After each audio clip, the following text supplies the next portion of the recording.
നമസ്കാരം സുഹൃത്തുക്കളെ, SP job സ്പോട്ടിലേക്ക് എല്ലാവർക്കും സ്വാഗതം.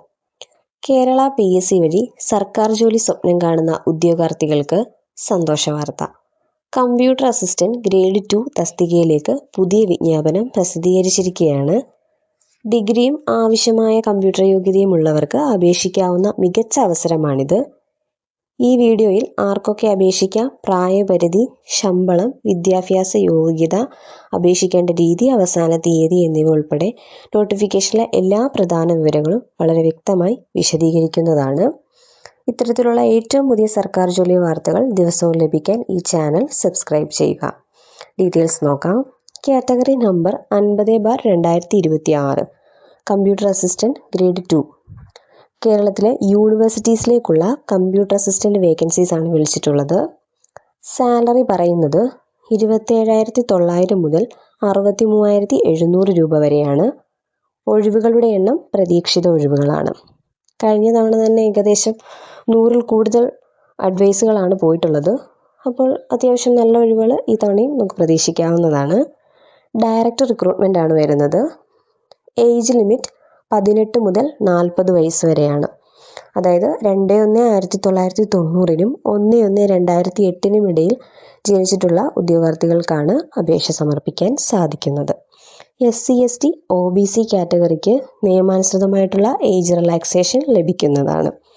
ക്വാളിഫിക്കേഷൻ പറയുന്നത് SSLC അല്ലെങ്കിൽ തത്തുല്യ യോഗ്യത ഉണ്ടായിരിക്കണം. കൂടാതെ ഇംഗ്ലീഷ് ടൈപ്പ് റൈറ്റിങ്ങിൽ ഹയർ ഗ്രേഡ് സർട്ടിഫിക്കറ്റും കമ്പ്യൂട്ടർ വേർഡ് പ്രോസസ്സിംഗ് അല്ലെങ്കിൽ തത്തുല്യ യോഗ്യത ഉണ്ടായിരിക്കണം. ജനുവരി 22-ന് മുൻപ് ടൈപ്പ് റൈറ്റിംഗ് പാസ്സായിട്ടുള്ളവർ വേർഡ് പ്രോസസ്സിങ്ങിൽ സെപ്പറേറ്റ് സർട്ടിഫിക്കറ്റോ തത്തുല്യ യോഗ്യതയോ നേടിയിട്ടുണ്ടാവണം. Malayalam typewriting lower grade certificate അല്ലെങ്കിൽ തത്തുല്യ യോഗ്യത കൂടി ഉണ്ടായിരിക്കണം. ഇത്രയും ക്വാളിഫിക്കേഷൻസ് ഉള്ളവർക്കാണ് ഈ അപേക്ഷ സമർപ്പിക്കാൻ സാധിക്കുന്നത്.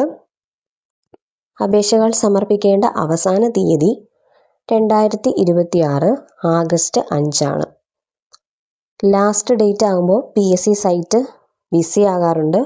നമുക്ക് അപേക്ഷകൾ സബ്മിറ്റ് ചെയ്യാൻ പറ്റാതെ വരും. അതിനാൽ അവസാന തീയതി വരെ കാത്തിരിക്കാതെ എത്രയും വേഗം തന്നെ അപേക്ഷകൾ സമർപ്പിക്കുക. ഒരു കാര്യം കൂടി ശ്രദ്ധിക്കാനുള്ളത്, ഇപ്പോൾ PSCയുടെ പ്രൊഫൈൽ വഴി നമ്മൾ അപേക്ഷകൾ സബ്മിറ്റ് ചെയ്യാൻ ശ്രമിക്കുമ്പോൾ ചിലർക്കൊക്കെ ഇൻഎലിജിബിൾ എന്ന് കാണിക്കാറുണ്ട്. അത് കണ്ടിട്ട് ആരും പേടിക്കണ്ട. ഡിക്ലറേഷൻ ഒന്ന് റീസബ്മിറ്റ് ചെയ്താൽ മതിയാകും. നമ്മുടെ പ്രൊഫൈലിൽ ഡിക്ലറേഷൻ എടുത്തിട്ട് ഒന്നുകൂടി റീസബ്മിറ്റ് ചെയ്താൽ മതിയാകും. ഈ വീഡിയോ നിങ്ങൾക്ക് യൂസ്ഫുൾ ആയെങ്കിൽ ലൈക്ക് ചെയ്യുക. നിങ്ങളുടെ സുഹൃത്തുക്കൾക്ക് വീഡിയോ ഷെയർ ചെയ്യുക. നന്ദി.